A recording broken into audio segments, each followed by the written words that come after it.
இன்றைய நாளுக்கான கர்த்தருடைய வார்த்தை, இந்த பிரகாரமாக எசேக்கியா யூதாவெங்கும் நடப்பித்து தன் தேவனாகிய கர்த்தருக்கு முன்பாக நன்மையும் செம்மையும் உண்மையுமானதை செய்தான்.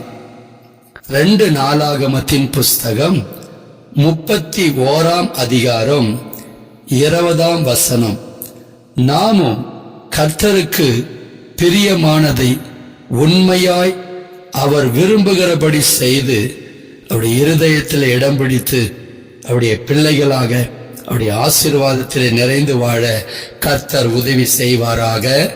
ஆமென்.